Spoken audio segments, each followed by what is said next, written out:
ஆண்டவராகிய இயேசு கிறிஸ்துவின் நாமத்தில் காலை வாழ்த்துக்கள். இன்றைய மன்னா, உன் தேவனாய் கர்த்தர் உன்னுடைய எல்லா கிரியைகளிலும் நீ கையிட்டு செய்யும் எல்லா காரியங்களிலும் உன்னை ஆசீர்வதிப்பார். உபாகம் 15 வசனம் 10 பின்பகுதி. பாருங்கள், இந்த இடத்துல நேற்று உன்னை ஆசீர்வதிப்பதனால நீ அநேக ஜாதிகளுக்கு கடன் கொடுப்பாய், நீயும் கடன் வாங்குவதில்லை, அநேக ஜாதிகளை ஆளுவாய், உன்னையும் அவர்கள் ஆளுவதில்லைன்னு சொல்லி அவருடைய சத்தத்தை கேட்டு கற்பனைகளை கை கொண்டா இதெல்லாம் நடக்கும் அப்படின்னு சொல்லி நேற்று ஒரு நிபந்தனையோடு கூட ஒரு ஆசீர்வாதம். இன்றைக்கு பாருங்கள், அதே அதிகாரத்தில் தான் நீ என்ன செய்யணும்னா, உன் தேவனாய் கர்த்தர் உன்னுடைய எல்லா கிரியைகளையும் நீ என்னென்ன காரியம் செய்கிறியோ அந்த கிரியைகள்லாம் கூட இருப்பார். கையிட்டு செய்யும் வேலைகள் எல்லா வேலைகளும் உன்னை ஆசீர்வதிப்பார். எப்போ அப்படின் போது பாருங்கள், அந்த அடிமையாக இவங்களிடத்துல வேலை பார்க்குறாங்க இல்லையா, அவங்க வேலையை விட்டு போகும்போது அடிமைத்தனத்தில் 6 வருஷம் வேலை பார்க்கணும், 7ஆம் வருஷம் என்ன பண்ணணும், அவங்கள விடுதலையாக்கி அனுப்பணும். அப்படி விடுதலையாக்கும் போது உன் ஏழை சகோதரனுக்கு நீ பொல்லாத நினைவு கொண்டு அவனுக்கு ஒன்றுமே கொடுக்கக்கூடாது அப்படின்லாம் நீ பொல்லாத நினைவு கொண்டு உன் ஏழை சகோதரனுக்கு கொடாமல் மறுத்து அவன் மேல் உன் வன்கண் வைக்காதபடிக்கு அவன் உன்னை குறித்து கர்த்தரை நோக்கி அபயமிடாதபடிக்கு எச்சரிக்கையாயிரு. இப்படி நான் செஞ்சேன், 6 வருஷம் செஞ்சேன், எனக்கு ஒன்றுமே செய்யாமல் விட்டுட்டார் அப்படின்னு கர்த்தரை நோக்கி அவன் கர்த்தரை நோக்கி அபயமிடாதபடிக்கு எச்சரிக்கையாயிரு. அப்படி செய்வாயானால் அது உனக்கு பாவமாயிருக்கும். அவனுக்கு தாராளமாக கொடுப்பாயாக. அவனுக்கு கொடுக்கும்போது உன் இருதயம் விசனப்படாதிருப்பாதாக. அப்படி நீ செஞ்சினா அதிநிமித்தம் உன் தேவனாகிய கர்த்தர் உன்னுடைய எல்லா கிரியைகளையும் நீ கையிட்டு செய்யும் எல்லா காரியங்களும் உன்னை ஆசீர்வதிப்பார். தேசத்தில் எவ்வளோ எளியவர்கள்லாம் இருக்கிறாங்க, சிறுமைப்பட்டவங்க இருக்கிறாங்க. அவங்களுக்கு அவங்க அந்த எளியவனாகிய உன் சகோதரனுக்கு உன் கையை தாராளமாக திறக்கணும்னு நான் கட்டளையிடுகிறேன் அப்படின்னு சொல்கிறாள். அது மட்டும் இல்லை, அந்த 6 வருஷம் முடிஞ்சு 7ஆம் வருஷத்தில் அவங்கள விடுதலை பண்ணி அனுப்பிவிடுது.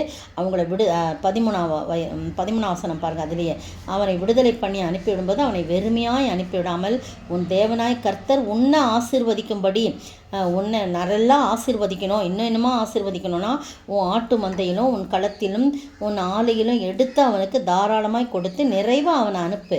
நீ ஒரு நாளில் எகிப்து தேசத்தில் அடிமையாக இருந்ததையும் உன் தேவனாகிய கர்த்தர் உன்னை மீட்டு கொண்டதையும் நினைவு கூற கடவாய். நீ கடந்து வந்த பாதையை நீ என்ன பண்ணணும், நினச்சி பார்க்கணும், கர்த்தருக்கு நன்றி செலுத்தணும். அதனால் நான் இன்று உனக்கு இந்த காரியத்தை கட்டளையிடுகிறேன்.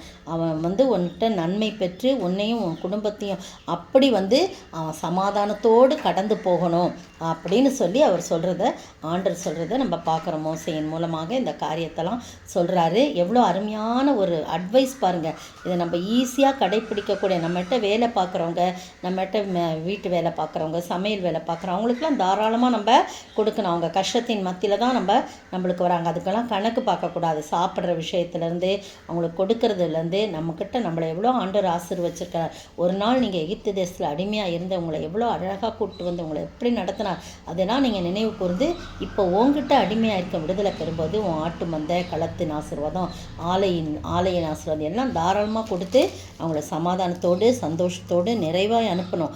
அப்படி நீ செஞ்சினா உன் இருதயம் அதனால் விசனப்படக்கூடாது. அவனுக்கு கொடுக்கும்போது தாராளமாக கொடுக்கணும்.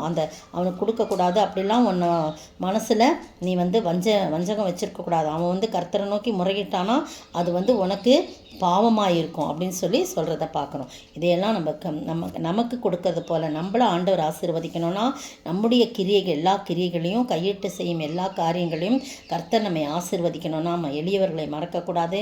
நம்மக்கிட்ட நெருங்கி இருக்கிறவங்க, சுற்றிலும் இருக்கிறவங்க, ஏழை எளிய மக்கள், தேவையுள்ள மக்களுக்கு நாம் அவர்களுக்கு நம்மால் இயன்றதை அவர்களுக்கு கொடுக்க முடியும் என்று சொல்லி நாம் எதை நினைத்தாலும் அதை கொடுக்கும்படியாக நம்ம ஆண்டவர் கிருபை செய்யணும். அப்படி கொடுக்கும்போது நாம் எல்லா கிரியைகளிலும் நம்முடைய எல்லா கிரியைகளிலும் நம்ம கையிட்டு செய்யும் காரியங்களையும் கர்த்தர் ஆசீர்வதிப்பார். 28 உபாகம் 28:8 கூட நீ கையிட செய்யும் எல்லா காரியங்களும் கர்த்தர் உன்னை ஆசீர்வதிப்பார் அப்படின்னு சொல்லி 28:8 நம்ம வாசிக்கணும். அது ஆசீர்வாதங்கள் 1 முதல் 14 வசனங்களில் அந்த ஆசீர்வாதம் இருக்கும். கர்த்தர் உன் களஞ்சியங்களிலும் நீ கையிடும் எல்லா வேலைகளும் உனக்கு ஆசீர்வாதம் கட்டளையிடுவார். உன் தேவனாகிய கர்த்தர் உனக்கு கொடுக்கும் தேசத்திலே உன்னை ஆசீர்வதிப்பார் என்று சொல்லப்பட்டிருக்கு. இந்த அருமையான வேளையிலே நீங்களும் நானும் ஆண்டவருடைய சமூகத்தில் பாருங்கள், யோசேப்பனுடைய கைகளின் பிரயாசத்தெல்லாம் அவர் ஆசீர்வச்சார், கையிடும் வேலையெல்லாம் ஆசீர்வச்சார். காரணம் என்ன? கர்த்தர் யோசேப்போட இருந்தார், யோசேப்பு கர்த்தரோட இருந்தார். ஆதியாகமம் 39ஆம் வசனத்தில் பார்த்தீங்கன்னா, அந்த போத்திபார்கிட்ட கொண்டு போய் அந்த எகிப்தின் வியாபாரிகள் கொண்டு போய் யோசேப்பை வித்துடுறாங்க. வித்த உடனே கர்த்தர் அவனோடே இருக்கிறார் என்றும் அவன் செய்கிற யாவையும் கர்த்தர் வாய்க்க பண்ணுகிறார் என்றும் அவர் அறிந்து கொண்டு யோசேப்பின் மேலே தயவு வச்சு அவனை அடிமையாக வச்சுருக்காம தான் வீட்டு விசாரணைக்காரனாக வச்சு தனக்கு உண்டான யாவற்றையும் அவன் கையில் ஒப்புவித்தான். பார்த்தீங்களா, இந்த போத்திபார் எப்படி செஞ்சிருக்காரு? அவனை தன் வீட்டுக்கும் தனக்கு உண்டான எல்லாவற்றுக்கும் விசாரணைக்காரன் ஆக்கின முதற்கொண்டு கர்த்தர் யோசேப்பு நிமித்தம் அந்த எகிப்தியன் வீட்டை ஆசீர்வதித்தார். வீட்டிலும் வெளியிலும் அவனுக்கு உண்டானவர்கள் எல்லாவற்றிலும் கர்த்தருடைய ஆசீர்வாதம் இருந்தது. நீங்களும் நானும் மற்றவர்களுக்கு இப்படி தயவு பாராட்டி நம்ம செய்யும்போது கர்த்தர் நம்மோடே இருக்கிறார் என்பதை அவர்களும் உணர்ந்து கொள்வார்கள். நாமும் மற்றவர்களுக்கு அதை செய்யும்போது கர்த்தர் மேலும் மேலும் நம்மை ஆசீர்வதிக்க வல்லவராயிருக்கிறார். அப்படிப்பட்ட ஆசீர்வாதத்தை நாம் பெற்று வாழ ஆண்டவர் தாமே கிருபை செய்வாராக. ஆமீன். கையிடும் வேலையில் ஆசீர்வாதமும் களங்களில் நிரம்பிடும் தானியமும் நிறைவான நன்மை உண்டாக கர்த்தர் உன்னை மேன்மையாக வைப்பார். கர்த்தர் உன்னை மேன்மையாக வைப்பார். நீ கலங்காதே மகனே, கர்த்தர் உன்னை மேன்மையாக வைப்பார். நீ கலங்காதே மனமே. சோத்திரிக்கிற ஆண்டவரே, துதிக்கிற ராஜா, வாழ்த்துக்கிற வணங்கிறப்பா.